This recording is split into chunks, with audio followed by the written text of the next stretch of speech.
Hello friend, welcome to the channel solution. आज हम बात करने वाले हैं specimen preparation for the observation in electron microscope. Electron microscope में किसी भी ऑब्जेक्ट को देखने के लिए कुछ स्पेसिफिक स्टेप्स को हमको फॉलो करने पड़ते हैं। ऐसा नहीं होगा कि सैंपल उठाया, अंडर द माइक्रोस्कोप रखा, उसको ऑब्जर्व करना स्टार्ट कर दिया। उसको उसके ऑब्जर्व होने लायक कंडीशन में लाने के लिए कुछ स्टेप्स को फॉलो करने पड़ेंगे और आज के इस वीडियो में हम इन्हीं स्टेप्स के बारे में बात करेंगे। तो जो पहला और सबसे महत्वपूर्ण स्टेप्स में से एक है वह है आपका डिहाइड्रेशन एंड फिक्सेशन। डिहाइड्रेशन कहने का मतलब क्या होता है? इस डिहाइड्रेशन वर्ड में दो वर्ड लगे हुए हैं, पहला है डी और दूसरा है हाइड्रेशन। हाइड्रेशन का मतलब होता है वाटर का प्रेजेंस या उसमें वाटर की अवेलेबिलिटी, जबकि उसके पहले अगर हम डी वर्ड लगा दें तो वो बन जाता है dehydration. That means removal of water molecule present in the sample. This is process is known as a dehydration. So अगर किसी भी सैंपल में अगर वाटर मॉलिक्यूल प्रेजेंट है तो हमको इलेक्ट्रॉन माइक्रोस्कोप में देखने से पहले उसको कंप्लीटली ड्राई करना पड़ेगा। सो इसके साथ एक और स्टेप फॉलोड होगा, वो होगा उनका chemical fixation. So in case of dehydration, this is a removal of water molecule from the given sample and make it complete dry। इसको पूरी तरह से सुखा देना ही हमारा आज के इस पहले स्टेप का ऑब्जेक्ट है। दूसरा, इनमें से वाटर मॉलिक्यूल को रिमूव करने के लिए हम किन चीजों को यूज करेंगे? तो इन सैंपल में से वाटर मॉलिक्यूल को दूर करने के लिए हम यूज करते हैं आपके ऑर्गेनिक सॉल्वेंट, जैसे कि इथेनॉल या एसीटोन वगैरह को। हमारे पास दो तरीके के सॉल्वेंट होते हैं, आपने जाना और देखा और खुद से प्रैक्टिकल किया हुआ है फर्स्ट सेकंड सेमेस्टर में, ऑर्गेनिक सॉल्वेंट और इनऑर्गेनिक सॉल्वेंट। बेसिकली अगर हम बात करते हैं तो कुछ चीजें वाटर में इजिली डिसॉल्व हो जाती हैं और जो चीजें वाटर में इजिली डिसॉल्व नहीं होती उनके लिए फिर इस तरह के हम organic solvent like ethanol, acetone, इनके ऊपर हम जाते हैं। तो दिए गए सैंपल को अगर हम एथेनॉल और एसीटोन से ट्रीट करेंगे तो उसमें से प्रेजेंट मॉइस्चर को, वाटर को हम आसानी से रिमूव कर सकते हैं। इसके बाद जो अगला स्टेप होता है वह है आपका केमिकल फिक्सेशन। केमिकल फिक्सेशन के लिए हम लोग यूज करते हैं ग्लूटाल्डिहाइड को और इनका जो पर्पस होता है वो क्रिएट करने के लिए होता है cross link between protein molecules.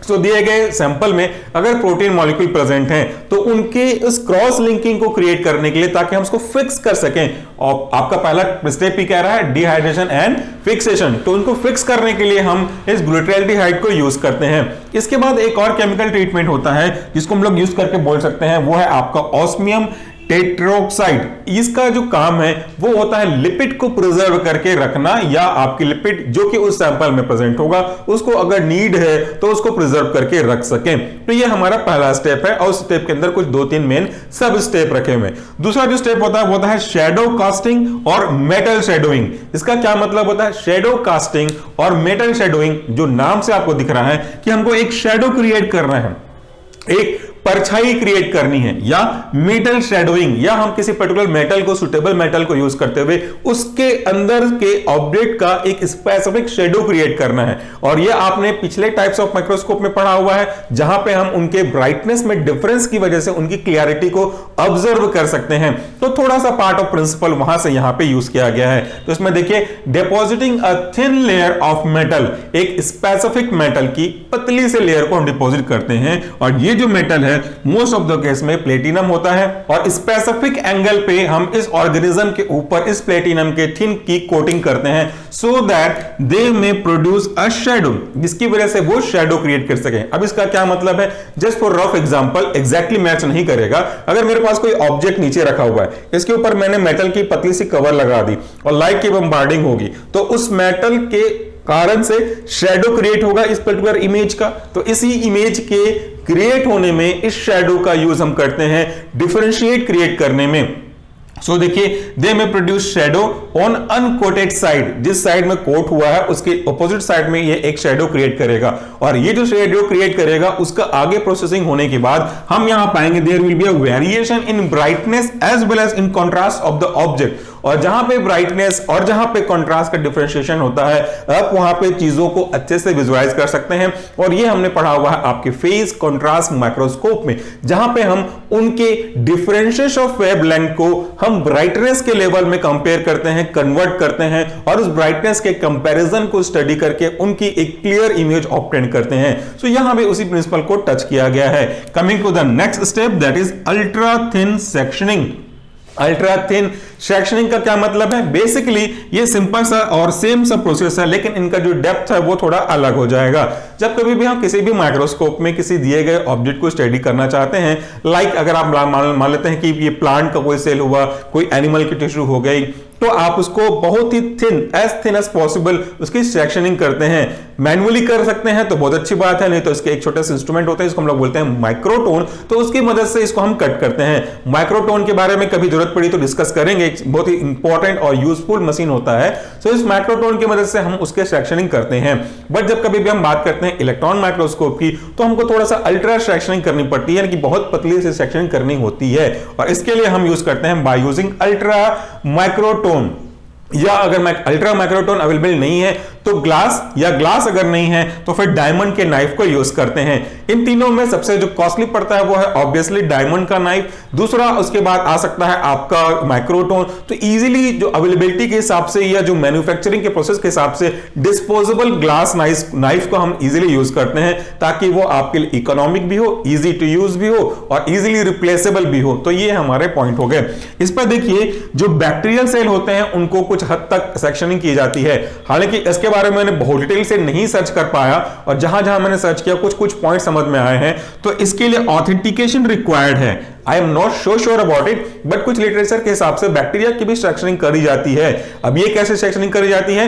Bacteria के सैंपल को सेंट्रीफ्यूज करते हैं, सेंट्रीफ्यूज करने की वजह से जो नीचे हैवी मास होता है इनको कलेक्ट करते हैं, डिहाइड्रेट करते हैं और एक प्लास्टिक के ऑब्जेक्ट में इनको स्टिक करते हैं, और उसकी फिर अल्ट्रा सेक्शनिंग करी जाती है और उसको ऑब्जर्व किया जाता है। कितना सही है, क्या प्रोसेस है, इस पे मुझे आपके कमेंट की रिक्वायरमेंट है। I am not very sure about it, क्योंकि काफी सारी जगह पे इसके बारे में डिटेल से नहीं मिला है, कुछ पॉइंट जरूर मिले हुए हैं। सो बैक्टीरियल सेल को हम इम्बेड करते हैं प्लास्टिक में और उसको हम फिर कट करके ऑब्जर्व करते हैं। सो जो अगला स्टेप आता है हमारे इस सैंपल प्रिपरेशन में, स्पेसिमेन प्रिपरेशन में, वह है आपका स्टेनिंग, जिसके बारे में एक कंप्लीट चैप्टर आपके माइक्रोबायोलॉजी में आने वाले समय में शुरू होगा। स्टेनिंग का मतलब क्या होता है? स्टेनिंग का मतलब होता है कलर करना। जब तक हम किसी ऑब्जेक्ट को, कुछ केस को छोड़ दें, जैसा कि हमने बात किया फेस कंट्रास्ट बाकी चीजों में, तो हमको उस ऑब्जेक्ट को, स्पेसिमेन को कलर करना पड़ता है, ताकि इजीली विजुअलाइज कर सकें, उनके इंटरनल स्ट्रक्चर को इजीली विजुअलाइज कर सके। जहां पे ये आवश्यकता नहीं है कि लाइव चीजों को देखा जाए, जिसकी वजह से, स्टेन की वजह से अगर कोई दिक्कत नहीं हो रही है, then we can use the stain. Stain का मतलब क्या होता है? देखिए, ये व्हाइट बोर्ड है। इस व्हाइट बोर्ड में अगर मैं किसी व्हाइट कलर के पेन से इफ इट इज पॉसिबल कुछ लिखूं तो वो आपको दिखाई नहीं देगा, लेकिन जैसे मैंने ब्लैक, ब्लू, रेड को यूज किया है तो आप आसानी से देख सकते हैं। तो किसी ऐसे ऑब्जेक्ट में कलर लगाना जिसको बिना कलर के देख पाना पॉसिबल नहीं है या डिफिकल्ट है, तो उसमें हम कलर को अप्लाई करते हैं, सुटेबल कलर को अप्लाई करते हैं। So the application of the colour in the object so that we may easily visualize the internal component of the particular structure is simply termed as a staining। यानी कि किसी भी stand को किसी भी ऑब्जेक्ट में लगा करके उसके पार्ट्स को अच्छे से देख पाना, इस पूरे प्रोसेस को हम स्टेनिंग या कलर करना कहते हैं। आगे पढ़ेंगे डिटेल से, चिंता मत करिएगा। तो इसमें क्या होता है, देखिए, staining with heavy metals. In case of electron microscope sample preparation techniques we need to use heavy metals like heavy metal containing compound like phosphor, tungstic acid, lead and uranium. इनको हम यूज करके इनकी staining करते हैं। आगे देखिए, these are utilized against the dark background. ये जो आपके स्टेन है इनको हम डार्क बैकग्राउंड के अगेंस्ट में यूज करते हैं। डार्क बैकग्राउंड के पीछे यूज करने का लॉजिक आपने देखा हुआ है, हमने पढ़ा हुआ है इसके बारे में। वो है आपका dark ground microscope, dark field microscope में देखा हुआ है कि अगर हम अपने ऑब्जेक्ट के पीछे के जो बैकग्राउंड है इनको डार्क रख दें तो हमारा ऑब्जेक्ट आसानी से और क्लियरिटी के साथ दिखाई देने लगेगा। इस स्टेनिंग का भी यही प्रिंसिपल है। So this was basic things. Next है थिन सेक्शन इज, जो थिन सेक्शन आपका बनेगा स्टेन का, उसको हम कैसे करेंगे? उसको हम डीप करेंगे एक्वस या तो अल्कोहलिक सॉल्यूशन ऑफ यूरेनाइल एसीटेट, और उसको हम और आगे ट्रीट करेंगे followed by aqueous solution of acid citrate. तो इनको दो चीजों से ट्रीट करेंगे। तो ये हमारा चौथा प्रोसेस हो गया। अगले प्रोसेस के बारे में बात करते हैं अगले व्हाइट बोर्ड सेक्शन में। पांचवा है हमारा फ्रिज एचिंग। ये एक स्पेशल टेक्निक है। इस टेक्निक की मदद से हम आपके दिए गए माइक्रोबियल सैंपल के internal as well as external structure को बड़े ही आसानी से क्लियरली विजुअलाइज कर सकते हैं। तो इस फ्रिज एचिंग में होता क्या है, जैसा कि इसका नाम स्पेसिफिकली एक्सप्लेन कर रहा है, तो इसके कुछ बेसिक स्टेप हैं। सबसे पहले हम क्या करेंगे, फ्रेश टिश्यू को या सस्पेंशन को, जिसको आपको ऑब्जर्व करना है। अगर आपको टिश्यू दिया गया है तो आप टिश्यू को यूज करेंगे, लेकिन अगर किसी वाटर के सैंपल को दे दिया गया है जिसमें माइक्रोऑर्गेनिज्म सस्पेंडेड होंगे तो उस सस्पेंशन को हम लेंगे और उसको हम लोग रैपिडली फ्रोजन करेंगे with the help of liquid nitrogen. So in this first step fresh tissue और suspension is frozen rapidly and then fractured by microtome. और उसके बाद क्या करेंगे, लिक्विड नाइट्रोजन के बारे में आपने सुना और देखा होगा, अगर आपने नहीं देखा है तो YouTube में ऐसे और दूसरे कोई वीडियो होंगे लिक्विड नाइट्रोजन का, वो आप देख लेंगे। तो किसी भी सैंपल में टिश्यू पे या सस्पेंशन पे जब हम लिक्विड नाइट्रोजन लगाते हैं या यूज करते हैं तो बहुत ही रैपिडली विद इन सेकंड्स, या यूं कहूं कि उससे भी कम समय में वो फ्रोजन हो जाता है, वो जम जाता है बर्फ के जैसे। तो उसके बाद हम क्या करेंगे, उसको फ्रैक्चर्ड करेंगे, उसको तोड़ेंगे, उसको टुकड़े में बांटेंगे। अब उसके लिए हम लोग सिंपल जो एक हैमर होता है उसको भी यूज कर सकते हैं, नॉट टेक्निकल हैमर, तो उस तरीके की चीजों को हम यूज कर सकते हैं, या तो हम लोग यूज कर सकते हैं माइक्रोबायोलॉजी के रेस्पेक्ट में माइक्रोटोन का।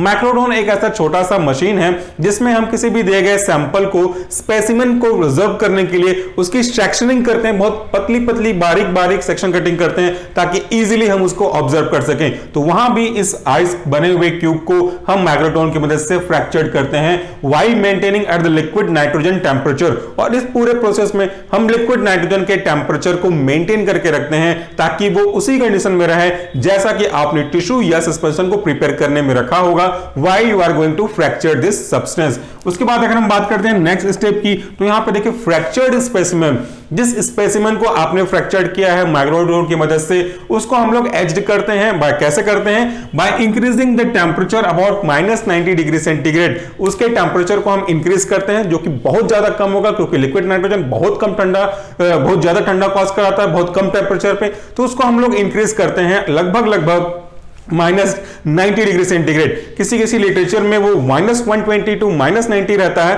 तो एक एवरेज में इस वैल्यू को लेकर के चल रहा हूं। इसके बाद क्या होगा, अगला स्टेप कहता है द सरफेस वाटर, क्योंकि अब वो लिक्विड नाइट्रोजन की वजह से फ्रीज हो गया था, तो सरफेस पे वाटर होगा and that water is actually ice. तो उस सरफेस वाटर को हम लोग आगे जाकर के इवोपरेट करना स्टार्ट करते हैं, और जब इवोपरेट हो जाएगा तो फिर हम उसको ऑब्जर्व करते हैं with specific types of microscope, that is same type के माइक्रोस्कोप, इलेक्ट्रॉन माइक्रोस्कोप के बारे में। ये सेम क्या होता है, ये टेम क्या होता है, वो आखिरी हिस्सा है हमारे नेक्स्ट पार्ट का, उसमें हम डिस्कस करेंगे। तो this specimen is used for same only. ये जो पूरा प्रोसेस आप देख रहे हैं फ्रिज एचिंग का, ये सेम के पर्पस के लिए यूज करते हैं। और टेम के लिए हम क्या करेंगे, it is prepared by exposing the vapours of heavy metals at 45 degree angle so that they may produce shadow effect. अगर हम इसको टेम की तरह से ऑब्जर्व करना चाहते हैं तो उस सैंपल को हम प्रिपेयर करेंगे, उसको एक्सपोज करेंगे उस पेपर के साथ जो कि हैवी मेटल के द्वारा होगा, और उसको 45 डिग्री एंगल पे रखेंगे, तो वो एक शैडो इफेक्ट कॉज करेगा। ये जो शैडो इफेक्ट है वो पिछले बार आपने देखा कि कॉन्ट्रास्ट क्रिएट करेगा। किस कॉन्ट्रास्ट की वजह से हम अच्छे से उस सैंपल के इमेज को विजुअलाइज कर सकते हैं। So the last step in sample preparation, specimen preparation is cell constituent localisation और somehow localisation of cell constituent. इसका मतलब ये होता है कि जो सेल के कॉन्स्टिट्यूएंट है, जो मेजर केमिकल कॉन्स्टिट्यूएंट हैं, इनको हमको लोकलाइज करके ऑब्जर्व करना है। So by using this type of special technique हम इसको सेल कॉन्स्टिट्यूएंट को लोकलाइज कर सकते हैं। तो इनमें से जो स्टेप बाय स्टेप प्रोसेस है फ्लो चार्ट के फॉर्म में, वो क्या कहता है, सेक्शन ऑफ सेल।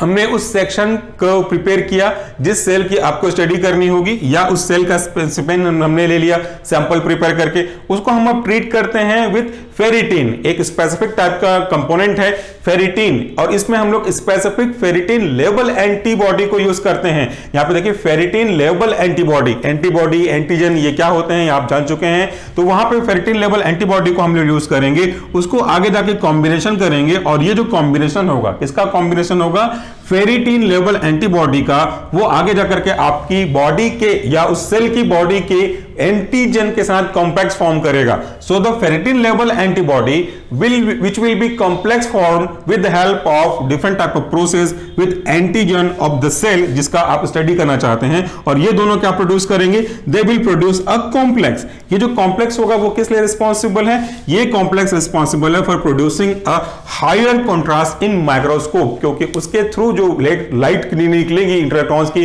वो एक स्पेसिफिक इमेज क्रिएट करेंगी और यही इमेज हम उसको माइक्रोस्कोप में टेम्परेरी अगर बात करें तो प्रोजेक्टर के थ्रू, परमानेंट बात करें तो सीसीडी कैमरा के थ्रू हम उसको यूज कर सकते हैं फॉर लंबे समय के ऑब्जर्वेशन के लिए। तो ये था आखिरी हिस्सा, इसमें हमने बात किया sample preparation, specimen preparation in electron microscope. आज के वीडियो के लिए इतना ही। Thank you so much for watching this video. पहला और दूसरा सेक्शन का स्क्रीनशॉट आप थोड़ी देर में ले सकते हैं। नेक्स्ट पार्ट में हम बात करेंगे सेम और टेम के बारे में। Thank you.